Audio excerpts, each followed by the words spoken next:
যিটো সময়ত চৰকাৰী বিদ্যালয়সমূহ উন্নীতকৰণৰ নামত চৰকাৰে বিভিন্ন সময়ত ভাগ ঢোল বজাই আহিছে, এই সময়তে এখন চৰকাৰী বিদ্যালয়ে উদঙাইছে চৰকাৰৰ উন্নীতকৰণৰ ভকুলাস্বৰূপ।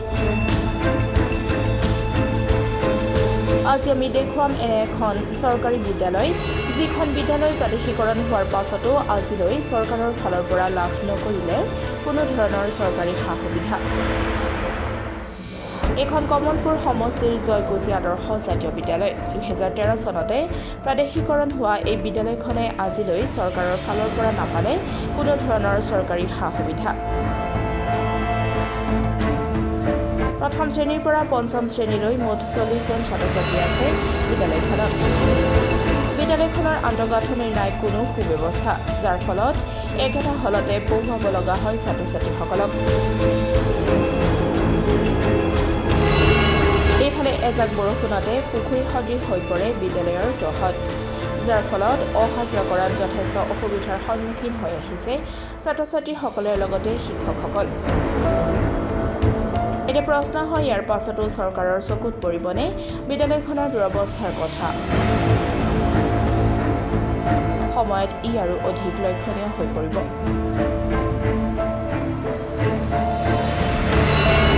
নমস্কাৰ, মই জয়কুছি আদৰ্শ প্ৰাথমিক বিদ্যালয়ৰ প্ৰধান শিক্ষক আৰু আমাৰ 2013 চনৰ 1 জানুৱাৰীতে আমাৰ বিদ্যালয়খন প্ৰাদেশিকৰণ হ'ল আৰু এতিয়ালৈকে আমি কিমানগৰাকী ছাত্ৰ ছাত্ৰী আছে? মোৰ বিদ্যালয়ত এতিয়ালৈকে 40 জন ছাত্ৰ ছাত্ৰী আছে। কেজিত মোৰ 5 জন আছে, প্ৰথমত মোৰ 6 জন আছে, দ্বিতীয়ত 8 জন আছে। ঠিক এনেকৈ মোৰ তাৰমানে পঞ্চম শ্ৰেণীলৈকে 40 জন ছাত্ৰ ছাত্ৰী মোৰ স্কুলত বৰ্তমান দৈনন্দিন ল'ৰা ছোৱালী পঢ়া শুনা কৰি আছে। একেটা ৰুমতে গোটেইবোৰ ক্লাছ, একেটা হলতে আমি একেলগে পাঠদান কৰোঁ। আমি শিক্ষক, আমাৰ প্ৰধান শিক্ষক মহোদয় 2013ত প্ৰভিঞ্চিয়েলাইজ হ'ল যদিও তেখেতে খুব কম দিনৰ ভিতৰতে তেখেত ৰিটায়াৰ হ'ল, অৱসৰপ্ৰাপ্ত হ'ল আৰু তেখেতে 2023 31 মাৰ্চত তেখেত ৰিটায়াৰ হ'ল। ৰিটায়াৰ হোৱাত মই অকলে আছোঁ আৰু আগষ্টৰ 18 তাৰিখৰ পৰা এজন টেম্পৰাৰী শিক্ষক হিচাপে শামছুল হক ডাঙৰীয়াক মোক মানে সংগ দিছে। বৰ্তমান আমি এনেকৈ বৰষুণ দিলে কেনেকুৱা সমস্যা? দিলে আমাৰ যথেষ্ট অসুবিধা হয়। ল'ৰা ছোৱালীখিনিক নিজৰ সন্তানৰ নিচিনাকৈ মাজত বহুৱাই লৈ আমি তেওঁলোকৰ লগত সাধু কওঁ আৰু আমি মানে ঠিক আকৌ যেতিয়া বতৰ ফৰকাল হয় বা বতৰ বৰষুণ মাজে মাজে এৰিব ধৰে, তেতিয়া আকৌ আমি পাঠদানলৈ আগবাঢ়ি যাওঁ। এনেকৈ আমাৰ বিদ্যালয় বৰ্তমান চলি। কিমান বছৰ হ'ল? 2013 চনত স্থাপন হৈছিল। 1986 পৰা এই 1986ত স্কুলখন ইষ্টাব্লিছ আৰু আমাক চৰকাৰীকৰণ কৰে 2013 2013ত। তেতিয়াৰ পৰা এনেকৈ আপোনালোক ক্লাছ? আমি এনেকৈ আছোঁ। আমি আন্তঃগাঁথনিৰ পৰা আমি কোনো ধৰণৰ আমি সহায় সহযোগ আমি চৰকাৰৰ পৰা পোৱা নাই। কাৰণ আমাৰ এতিয়ালৈকে গৃহতী চৰকাৰে যদিও চৰকাৰীকৰণ কৰিলে, এতিয়ালৈকে আমাৰ গৃহতী কোনো ধৰণৰ আমি অনুদান পোৱা নাই। তাৰ কাৰণে আমাৰ ল'ৰা ছোৱালী পঢ়োৱাত যথেষ্ট ব্যাঘাত জন্মে। কেতিয়াবা বতাহ বৰষুণে আমাৰ টিনপাত উৰুৱাই নিয়ে আৰু আকৌ আমি গাঁৱৰ মানুহৰ হতুৱাই আমি সেইখিনি ঠিক কৰি লওঁ। তাৰপিছতে বেৰবিলাক উৱলি যাবলৈ ধৰিছে, আপোনালোকে নিশ্চয় দেখিছে এইবিলাক। আৰু আমাৰ এটা হ'ল, আমাৰ যিখিনি আমাৰ এই অঞ্চলটো যথেষ্ট পিছপৰা, ল'ৰা ছোৱালীখিনি সঁচাকৈ মানুহখিনি বহুত দুৰ্বল মানুহ। সেইকাৰণে আমাৰ এইখন বিদ্যালয়তে ল'ৰা ছোৱালীৰ যথেষ্ট পৰিমাণৰ সংখ্যাও আছে।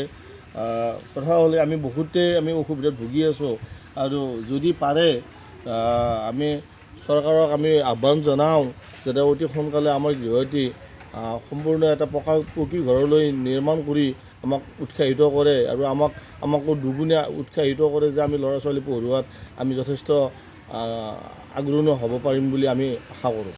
যিহেতু আপোনালোক আহিছে, খুবেই ভাল লাগিল। আজি কথাখিনি ক'ব সুবিধা এটা পালোঁ। আমাৰ স্কুলখন 2013তে তাৰমানে চৰকাৰীকৰণ হ'ল। আজিৰ তাৰিখলৈকে বৰ্তমানো আমাৰ স্কুলখনৰ চৰকাৰীভাৱে একো অনুদানেই নাই। আমি ৰাইজে যিখিনি কাম কৰি আমি সহযোগ কৰি আছোঁ ছাৰহঁতৰ লগত, বেৰা ফুটা এইগিলাখন টিং চিং উৰাই কেতিয়াবা আমি সেইখিনি সহযোগ কৰি দিওঁ ছাৰহঁতৰ লগত।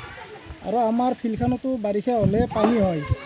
আমি পঞ্চায়ত ভিত্তিতো কামখিনি কৰাব পৰা নাই আৰু আমাৰ চৰকাৰীভাৱে অনুদান পোৱা নাই। তাৰে কাৰণে চৰকাৰে কিবা এটা পদক্ষেপ ল'লে এই স্কুলখনৰ অৰিহণা কিবা এটা দিলে চৰকাৰে খুবেই মানে ভাল পাম আৰু আমাৰ ৰাইজে তাতে সন্তুষ্ট হ'ব। আমাৰ এই অঞ্চলটো খুবেই পিছপৰা আছিল, বৰ্তমান এতিয়া অলপমান হেৰিত আছে আৰু যেনে আমাৰ তথাপিতো ভাল পাব বুলি ক'ত ক'ব পাৰিম, যিহেতু ফিল্ডখনত যেতিয়া পানীয়ে উঠে, আমি গৰীব মানুহ, এতিয়া আমি হাজিৰা নকৰিলে আমাৰ মানুহখিনি কাম কৰাটো অসুবিধা, মানে বহুত আমি প্ৰাইভেটতো পঢ়াব নোৱাৰোঁ, আমি মুক্তপুৰতে সৰু ল'ৰা ছোৱালীখিনি নিব লাগিলে আমাৰ অলপ অসুবিধা হয়। মোটামুটি চৰকাৰে এই পদক্ষেপটো সুন্দৰভাৱে ল'লে বহুত সুখী হ'ম আৰু। ঠিক আছে।